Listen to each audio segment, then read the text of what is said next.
In this video, I'm going to be walking you through my do-it-all F250 diesel camping rig. Let's get into it. I purchased this truck used in 2021. It's a 2019, and when I bought it, it had 49,000 miles. I started this channel because I wanted to see how many miles you can get out of an emissions diesel if you leave all the problem parts on, the DPF, the EGR, and for the Fords, the CP4 high pressure fuel pump. Currently, I'm at 197,312 miles on this truck, and I do a bit of mixed use with it. So it's a pleasure adventure rig, but it's also a work rig, as from time to time I do work either towing campers or doing other hotshot transport. And so the truck gets quite a few highway miles on it. And I wanted to do a bit of a refresh because it's coming up on 200,000 miles and it needed a bunch of maintenance items done. I had a few things that were kind of starting to go that I needed to replace. I needed new tires. I had a bunch of fluids and filters I had to change. So I thought, what better way to start off 2025 than to just do it all in a 2-week period before I really start traveling and hauling this year. So that was what I did. I visited my brother, who is a mechanic. Some of you who have seen other videos have seen him here on the channel. He works at a shop up in Crested Butte, and we mounted and balanced a new set of BF Goodrich KO3s, which are 295/70 R18s, and so far I really like them. Threw those on, did a bunch of other stuff as well recently, just did U-joints and axle seals and a few other things. But what I really wanted to spend time on this video was the mods and kind of how I built this. So previously I had highway tires on this truck, and my wife and I are now living in Colorado because she's a travel nurse, and so we move somewhere new every 3 to 6 months. We both like skiing, and we're planning on taking the truck with the HitchHiker camper from Tusca Outdoors up into the mountains. And the Michelin Defenders do not do really well in snow. Both packed snow or deep snow, they're pretty good on ice, but we had lived in St. Louis last year, so they kind of made sense. And I don't know, I also haven't been doing as much hauling, so I was like, you know what the heck, I'm going to do something that's a bit different, and we're going to try some all-terrains again. In addition to those all-terrains, I also installed the Carli low mount steering stabilizer, which has been phenomenal.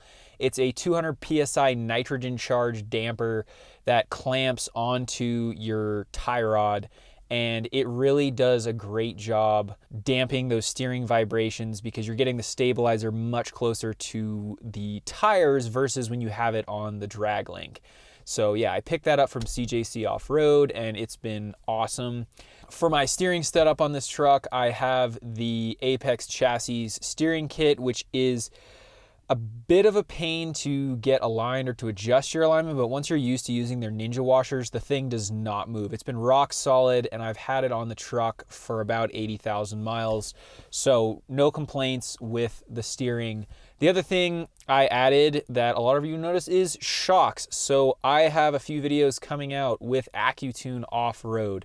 Very grateful to be able to partner with them on this build. We are going to test their custom tuned Fox reservoir shocks, and a little bit of a spoiler, they have been phenomenal thus far. So yeah, have those installed on the truck, and the ride quality improvement over the Fox IFP was insane. Moving on to the engine bay, I have a pusher upper intake, a S&B cold side pipe, and then a pusher hot side pipe. I had put the S&B pipe on a while ago to replace the stock pipe that's prone to failing, and recently did a video with pusher and had added their goodies. I also added in the last 2 weeks a Banks Ram Air cold air intake, and that has been great too. I'm going to be doing some testing with that to compare it to my old intake, so be sure you keep an eye out for that video. I also installed these really nifty running boards from Boost Auto. I took off the OEM Ford running boards a while ago because I just didn't like how they looked. They hung down a little bit too far for my taste, and so far, these power deployable running boards from Boost Auto have been super solid. I really appreciate Boost Auto's support there, and I've also still been running their sequential LED mirrors on my truck now for a year, and everything is still working really, really well. So definitely check out Boost Auto's stuff if you're in the market for running boards or mirrors, and even for some of the other trim models, they even have like wireless charging pads and stuff like that. So really cool company. Moving around to the back of the truck, I have a Banks diff cover and I'm running AMSOIL fluid in my rear axle. I do have four-wheel drive, but it's an open rear diff, so at some point I'd like to put a limited slip back there because it'll make it more fun to drive in the snow, and then I don't have to put the truck in four-wheel drive as often. Moving up above into the bed, I have this decked Gen 2 drawer system that I've been using for the last year, and it has been great because most of my hauling is bumper pull. I'm able to carry all my tools in the bed and keep everything organized. Now, the last piece of the puzzle was the Tusca HitchHiker, and so I wanted this whole setup to be modular.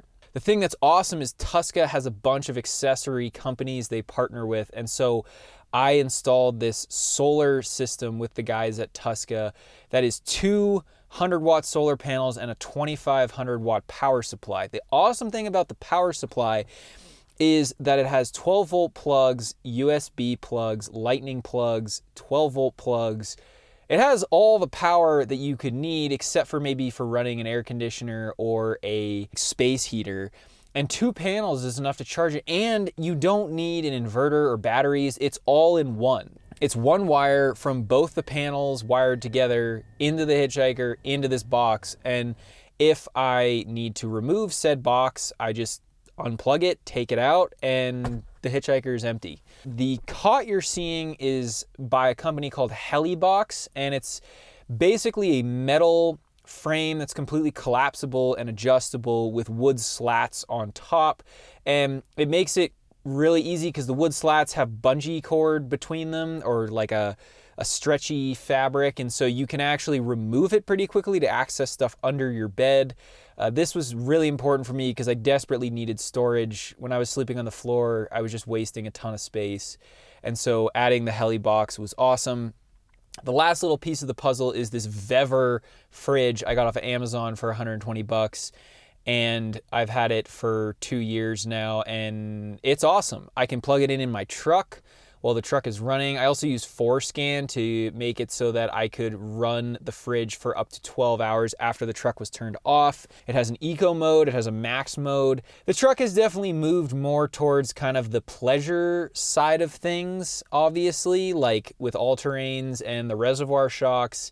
You know, I'm kind of getting more into like, this is an off-road, you know, ski camping overland rig, but I'm still planning on doing some hauling this year, so I'm gonna run it for that, and then yeah, we'll see where the rest takes us. Thank you for watching. I appreciate you being here. This is Power Stroke Maintenance. Cheers.